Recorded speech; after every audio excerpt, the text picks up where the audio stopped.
sekali gitu ya fenomena di Universitas Siliwangi, ormawa-ormawanya gitu ya, yang sering banget rapat sampai maghrib gitu ya, atau mungkin Nerobos waktu ya gitu. gitu. Apalagi kan kalau maghrib kan sama asar tuh kan ini ya singkat gitu kan ya. Beda sama isya kan, kalau isya kan sekarang udah panjang lah ya. Jadi sering-seringnya itu waktu-waktu asar terus maghrib itu diterobos, atau mungkin ada waktu tapi cuma berapa menit gitu ya. Namanya tapi kok nggak sesuai namanya gitu pergerakannya gitu. Jadi kayak manusia kok kayak bukan manusia gitu. Kita juga kan mendakwahi bukan mendakwahi orang soleh gitu ya.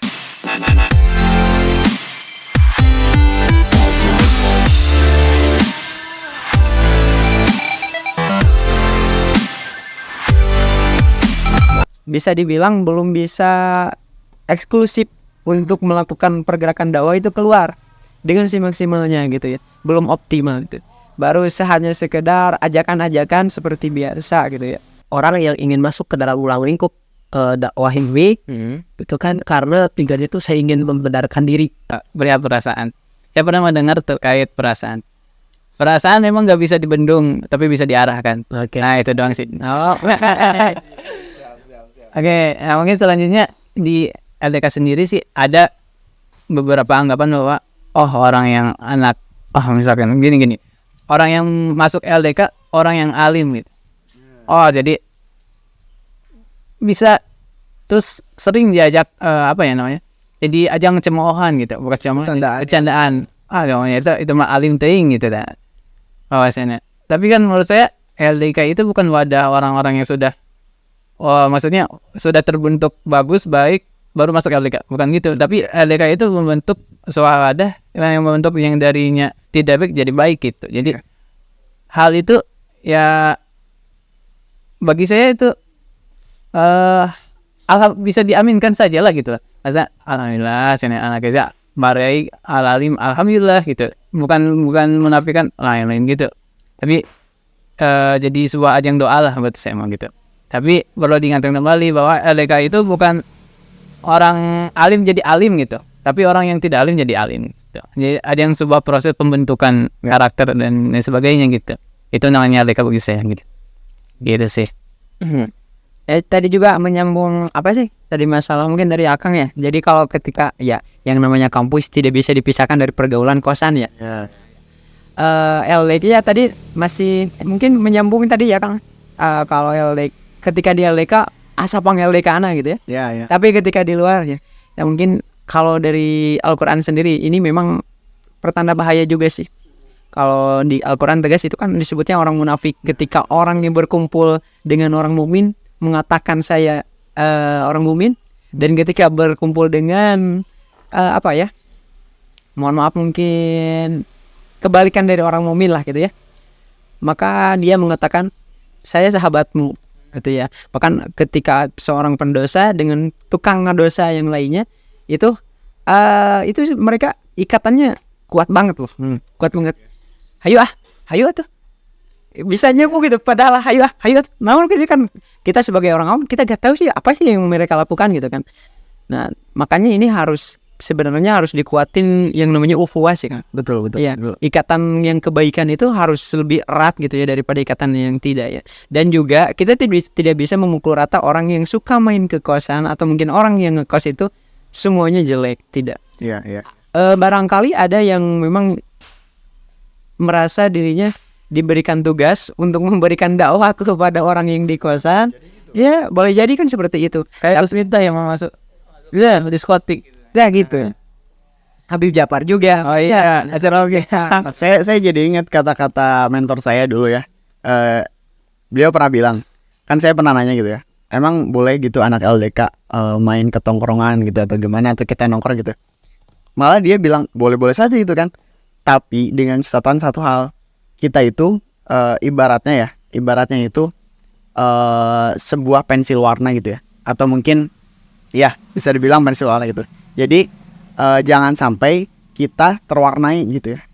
Kita boleh bergaul, tetapi jangan sampai kita terwarnai, tapi kita yang mewarnai gitu ya. Jadi kita mengambil peran sebagai pensil warna, bukan sebagai kertas putih gitu ya. Kan kalau orang yang mungkin ngerasa alim, saya ngerasa alim nih gitu ya, yang rasanya kertas putih, tapi dia join ke mungkin tongkrongan yang agak negatif, dia terwarnai gitu. Kertas putihnya jadi banyak coraknya gitu. Tetapi kalau kita sebagai kader LDK gitu ya, dengan pensil warna bermacam-macam gitu, nilai-nilai keislaman, ketika masuk ke tongkrongan kita yang mewarnai mereka gitu ya. Jadi mungkin ada obrolan yang mungkin santai, tetapi kita seling-selingi dengan nilai-nilai Islam atau mungkin dengan ayat-ayat Al-Quran itu kan. Itu tugas lanjutan dari Itu lebih indah. ekspedisi sebenarnya. Lebih indah kan, gitu. Kayak Rasul memberangkatkan seorang sahabat ke kerajaan ya untuk memberikan surat permintaanlah untuk masuk Islam. Dan itu sama seperti itu juga. Tapi kita dengan main ke kosan atau main ke kafe-kafe itu dengan cara yang lebih halus gitu ya. Tapi kan menyangkut ke tongkrongan ya. Menyangkut ke tongkrongan. Apakah kita boleh nggak masuk ke tongkrongan atau masuk ke... Sebetulnya nggak ada larangan kita mau masuk kemanapun. Cuman saya mengingat kembali tentang perkataan Abu Darda radhiyallahu anhu yang mengasih pilihan terhadap mereka, 2 pilihan. Pilihannya cuma 2, gitu kan? Berdiam tetapi berpikir atau berbicara dengan ilmu. Nah, kalau misalkan kita ingin datang ke sebuah tongkrongan, di sana itu kita hanya dikasih 2 pilihan tadi.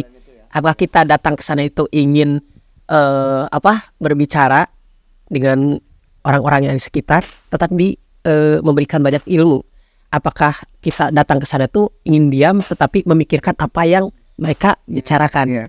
Nah, mungkin seperti itu. Nah, kalau misalnya kita mengambil dari perkataan Abu Darda tersebut, bahwasanya di sana itu sudah termasuk ke dalam ruang lingkup dakwah. Nah, yang dimana kalau misalkan kita berbicara dengan ilmu, berarti kita mensiarkan dakwah, mensiarkan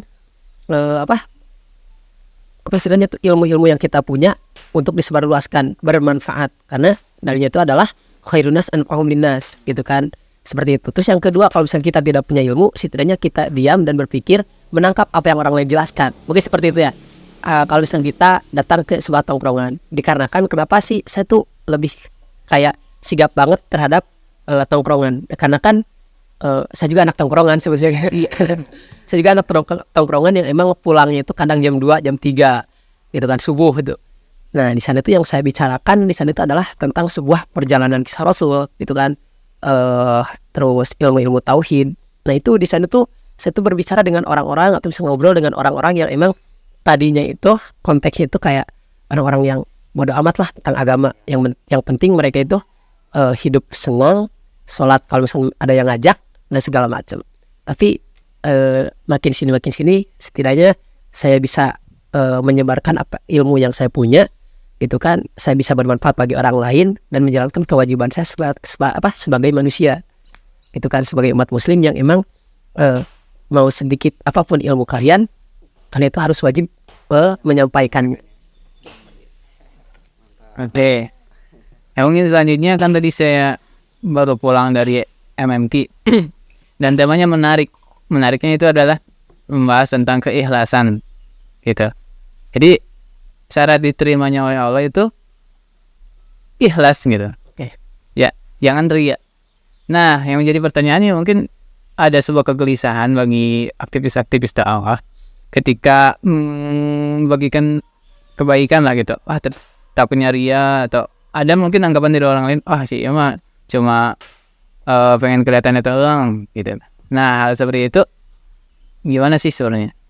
Ada bisikan-bisikan gitu ya. Nah, cara mengatasi hal tersebut supaya dari ya atau ya minimal meyakinkan kader-kader aktivis gitu, aktivis dakwah supaya yang kamu jalani itu benar, yang cuma niatnya kurangnya di niatnya doang, ikhlaskan gitu. Oke, mungkin jadi pembahasan terakhir nih ya. Ya, Soalnya udah 40 menit. Siapa yang mau jawab nih? oke, itu dulu lah. Boleh. Oke, yang pertama mungkin ya, termasuk ria tadi ya, ria. Nah, mungkin dari pandangan orang lain, gitu kan. Kalau misalkan kita lihat ini, gitu kan, si ini mah soalim, gitu kan. Oh ini mah kelihatan sombong banget atau misalkan segala macam tuh dikeluarin gini ria banget, gitu kan. Nah, terus bagaimana cara kita melengkapinya? Nah, tugas kita itu hanya melakukan menurut kita benar, gitu kan. Karena sebaik apapun yang kalian lakukan di mata orang lain, itu akan tetap salah di mata mereka yang menganggapmu buruk, gitu kan. Nah, sebagaimana bisa kita lihat bahwa Jangankan manusia biasa, Allah dan Rasul pun aja masih kena gitu kan, tidak selamat dari lisan manusia. Itu mungkin poin pentingnya. Jadi selama apa yang kita lakukan itu baik, selama yang kita lakukan itu benar, jalani aja. Kita punya dua telinga, yang satu untuk mendengar, yang satu untuk memperbaiki, kita tutup saja. Gitu kan? Mereka punya lisan, kita punya telinga, dan kita juga punya lisan, mereka punya telinga. Yang menjadi saksi itu adalah sebuah mata yang mungkin kita tidak perlu berbicara, nanti juga mereka yang telah mengatain kita nanti juga akan melihat terbuktinya bahwa oh ternyata dia itu yang tadinya saya itu jelek-jelekan ternyata begini ya gitu kan, tidak seperti yang saya jelek-jelekan. Kalau dari saya mungkin ya kita pahami dulu sih sebenarnya konteks rianya. Sebenarnya ada makna yang berdekatan antara ria sama musyrik. Oh, sama musyrik. Ya kalau ria itu kata ria itu adik ya itu Rini ria Rici. Nah, kalau ria itu sebenarnya kalau kata kitab Sulaiman Taufik tarkul amal li ajalinas, meninggalkan amal atau meninggalkan kebaikan karena manusia. Jadi poin kenapa karena meninggalkan amal maknanya karena kalau beribadah atau melakukan amal karena manusia itu bukan ria, itu syirik. Kan ibadah karena Allah. Ya. Itu syirik, itu udah musyrik gitu. Dan itu bisa dibilang udah sebesar gitu kan kalau kita beribadah karena manusia gitu. Maka apa yang harus dilakukan? Yang harus dilakukan adalah jangan berhenti berbuat kebaikan. Ketika kita sudah ada yang mengatakan kunaon sih kieu. Nah, itu kita jangan berhenti terus berbuat kebaikan. Ketika kita menanam cabai, maka rumput pun akan ikut tumbuh gitu ya. Tuh, ketika kita menanam rumput, cabai cabai tidak akan jadi. Jadi apa intinya kita harus tanamkan kebaikan dan harus teruskan kebaikan itu. Jangan pedulikan rumput-rumput yang berkeliaran gitu ya di samping tanaman kita gitu. Tinggal disemprot obat aja mati. Iya. Oke, kita dengarkan lebih lanjut sih sebab ke ahlinya di jurusan tadi ya Herbisida ya. Disemprot herbisida gitu ya. Oke, siap. Oh, mungkin saya ngasih tambahan dikit gitu ya. Karena memang ya itu lumrah gitu ya ketika kita melakukan suatu amalan takut dipandang ria. Nah, sebenarnya rasa takut dipandang orang lain itu sudah nilai ria itu sendiri gitu ya. Jadi karena kita juga kekhawatiran kita dilihat orang lain itu juga suatu bentuk ria gitu ya. Makanya betul tadi kata Kang Zamzam gitu ya. Kalau kita mau melakukan sesuatu, lakukan saja gitu ya. Terus kalau misalnya kita mendapat ibaratnya mah pesan-pesan yang tidak baik gitu ya, kita balas lagi dengan perbuatan baik yang lebih masif lagi gitu ya, lebih ini lagi gitu. Jadi intinya kembali lagi ke niat gitu ya. Karena kita niatnya karena Allah gitu ya. Jangan sampai tergoyahkan gitu lah oleh ibaratnya mah rumput-rumput yang tadi gitu ya. Oke, sip. Karena sombong terhadap orang sombong itu lebih baik. Oke, kita dapat kata-kata hari ini terakhir tadi. Sombong kepada orang yang sombong itu lebih baik ya.